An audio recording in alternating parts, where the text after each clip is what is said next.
सभापति जी,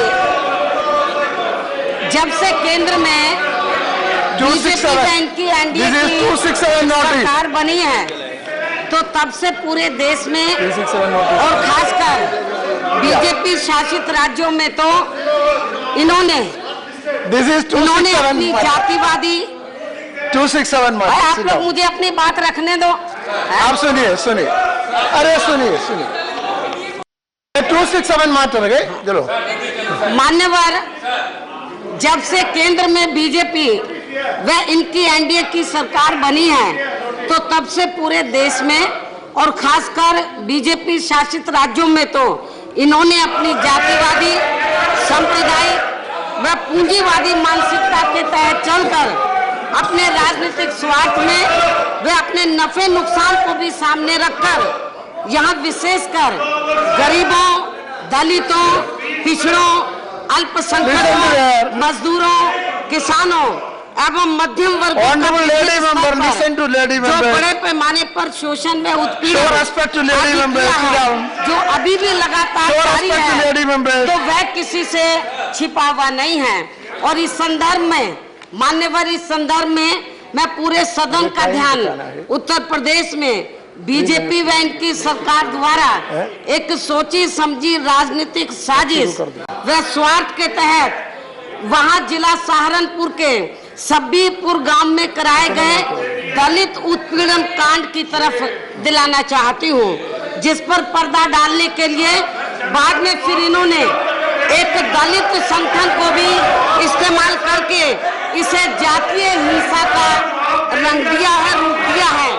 जबकि मान्यवर, इस कांड की सच्चाई ये है कि इस वर्ष 14 अप्रैल को परम पूज्य बाबा साहब डॉक्टर अंबेडकर की जयंती थी और जयंती के मौके पर गांव सब्बीरपुर के जो दलित वर्ग के लोग थे, उन्होंने जुलूस निकालने का फैसला लिया और वहां पर एक संत रविदास मंदिर है, तो मंदिर के चबूतरे में इस मौके पर बाबा साहब की प्रतिमा लगाने का भी फैसला लिया था।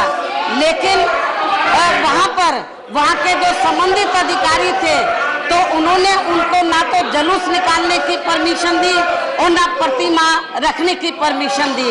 लेकिन वहां के दलित वर्ग के लोगों ने तो वहां के मेरी पूरी बात तो रखने हो गया 3 मिनट पूरी बात अभी तो मामला है, मेरी बात रखने दीजिए। तो मानने ये ठीक नहीं है, ये 3 मिनट हो गया, अभी मैंने 3 मिनट में बोलना है। मान्य सभापति जी, 3 मिनट में बोलना है। सवाल 3 मिनट का नहीं है, मामला गंभीर है। मान्य सभापति जी, तो वहाँ जो दलित वर्ग के लोग थे सब्बीपुर गांव के, तो उन्होंने अधिकारियों की बात मानकर ना तो जुलूस निकाला और ना ही प्रतिमा रखी, तो और उनका अधिकारियों की बात मान ली। उसके बाद 14 अप्रैल के बाद अगले महीने फिर 5 मई को महाराणा प्रताप की जयंती के मौके पर तो उनके अनुयायी लोग तो वहां पर जुलूस निकाल रहे थे, तो वहां के दलित वर्ग के लोगों ने तो जो अनुयायी लोग थे उनसे उन्होंने झगड़ा नहीं किया, उनको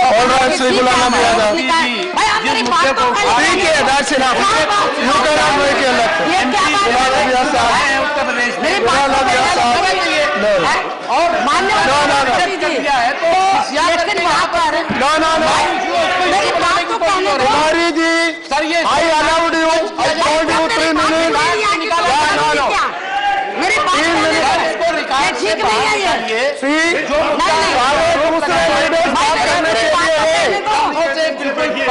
भाई मेरी बात so now you made your point, I understood।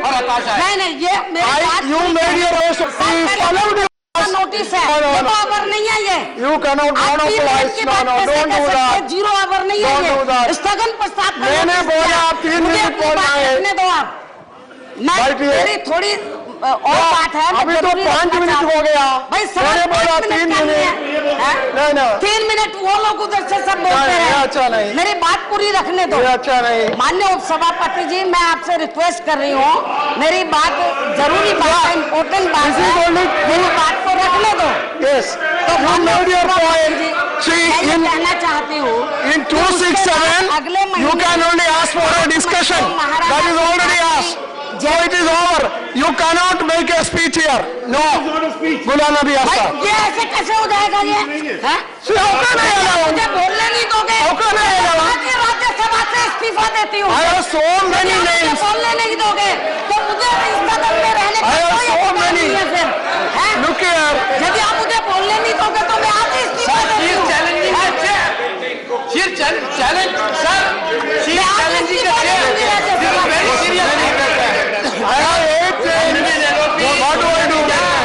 मेरी बात नहीं रखने दोगे, मुझे इस हाउस में रहने का कोई राजनीतिक अधिकार नहीं है। जनता ने मुझे कहा दिया है। मैं आपसे इस्तीफा देने का मेरी बात सुनने के लिए तैयार वहाँ पर दलित लोग, मैं आज ही 7 मिनट हो गया। अरे सुनो बात मुझे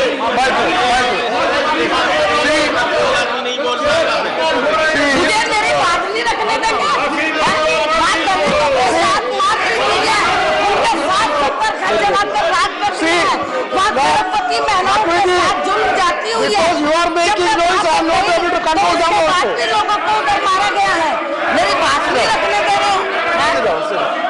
यदि मैं रख सकती हूँ तो मुझे लानत है इस राज्यसभा में रहने का। मैं आज फिर राज्यसभा से इस्तीफा देती हूँ। मुझे कोई इस हाउस में बैठने का अधिकार नहीं है। जिस समाज से मैं ताल्लुक रखती हूँ, यदि मैं अपने समाज के हितों की बात, उनके हितों को प्रोटेक्ट नहीं कर सकती, उनके जुल्म जाति You can ask for a discussion. What more you want? House में रहने का अधिकार नहीं है। मैं हाउस से इस्तीफा दे रही हूँ। Yeah. Okay.